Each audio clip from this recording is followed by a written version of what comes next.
সালামু আলাইকুম রহমতুল্লাহ। Welcome to Molla news TV. Molla news টিভির পক্ষ থেকে ব্যাংক গ্রাহক সহ আর্থিক সম্পর্কে জানার ইচ্ছুক যারা রয়েছেন তাদের জন্য আমাদের একটি মহাগুরুত্বপূর্ণ আপডেট নিউজ। এটি 10 ব্যাংকের প্রভিশন ঘাটতি 56,036 কোটি টাকা।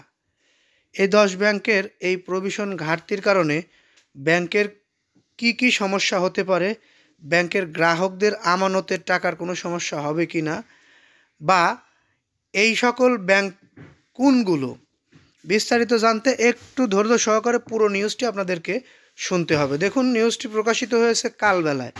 এটি বাংলাদেশের একটি জনপ্রিয় গণমাধ্যম।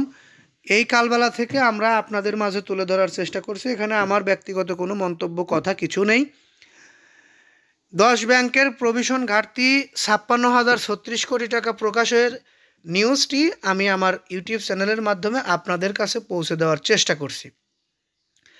বাংলাদেশ ব্যাংকের যে বিষয়টি আমরা শুনেছি, লোগো ব্যবহার করে অপপ্রচার থেকে বিরত থাকার জন্য বলা হয়েছে।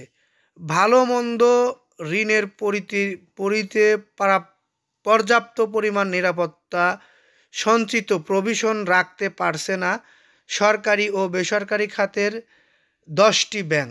বিষয়টি বুঝতে পেরেছেন কি না জানি না, আমি আরও একবার রিপ্লে করব। ভালো ও মন্দ ঋণের পরিধিতে পর্যাপ্ত পরিমাণে নিরাপত্তা সঞ্চিতি প্রভিশন, অর্থাৎ এটি বাংলাদেশের ব্যাংকের একটি নিয়ম। 2024 সালের সেপ্টেম্বর শেষে এসব ব্যাংকে মোট প্রভিশন ঘাটতির পরিমাণ ছিল 56,000 কোটি টাকা ছাড়িয়েছে। আর উচ্চ খেলাপি ঋণের কারণে প্রভিশন ঘাটতিতে শীর্ষে রয়েছে বাংলাদেশের রাষ্ট্রায়ত্ত জনতা ব্যাংক। ব্যাংকটির প্রভিশন ঘাটতির পরিমাণ 25,036 কোটি টাকা। বাংলাদেশের মধ্যে যতগুলো ব্যাংক রয়েছে তাদের মধ্যে সবচেয়ে বেশি পরিমাণে প্রভিশন ঘাটতিতে রয়েছে এই রাষ্ট্রায়ত্ত ব্যাংকটি, অর্থাৎ জনতা ব্যাংক। বাংলাদেশ ব্যাংকের এক প্রতিবেদনে এসব তথ্য উঠে এসেছে। বাংলাদেশ ব্যাংকের তথ্য বলছে, সরকারি বেসরকারি ব্যাংক মিলিয়ে মোট 10টি ব্যাংকের মোট সঞ্চিতি ঘাটতির পরিমাণ 56,036 কোটি টাকা।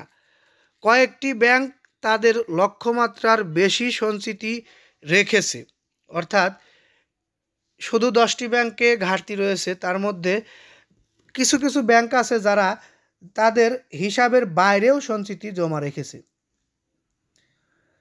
যার ফলে ব্যাংক খাতে সার্বিক প্রভিশন, অর্থাৎ মাত্রা 3 মাসে ব্যবধানে প্রভিশন ঘাটতি বেড়েছে 24,492 কোটি টাকা।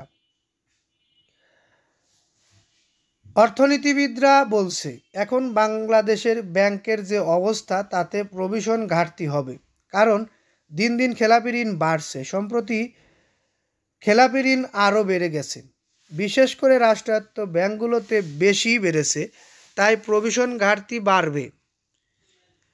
এখানে শতভাগ প্রভিশন রাখা দরকার, কারণ একটার সঙ্গে আর একটা জড়িত। এভাবে প্রভিশন বাড়তে থাকলে ব্যাংকগুলো দুর্বল হয়ে যাবে। প্রভিশন ঘাটতি কমাতে না পারলে বা ঘাটতি কমাতে হলে আগে খেলাপি ঋণ কমাতে হবে। ঋণ দেওয়ার ক্ষেত্রে যাচাই বাছাই করে দিতে হবে যাতে টাকাগুলো আবার ফেরত আসে। এখানে আরও অনেক বিষয় উল্লেখ করা রয়েছে যেগুলো আসলে অর্থনীতিবিদরাই বুঝবে, সাধারণ মানুষ বুঝতে পারবে না। সাধারণ মানুষের বোঝানোর জন্য যেটুকু দরকার ছিল সেটুকু আমি আমার এই নিউজের মধ্যে বলে দিয়েছি বা বোঝানোর চেষ্টা করেছি। আসলেও বুঝতে পেরেছেন বলে আমরা আশা করছি। আমাদের থেকে এরকম ধরনের গুরুত্বপূর্ণ নিউজ পেতে অবশ্যই চ্যানেলটি সাবস্ক্রাইব করে বেল বাটন অন করে রাখবেন। পরবর্তীতে আমাদের থেকে এরকম ভিডিও পেতে অবশ্যই লাইক, কমেন্ট, শেয়ার করবেন। মন্তব্য থাকলে কমেন্টে জানাবেন। আসসালামু আলাইকুম।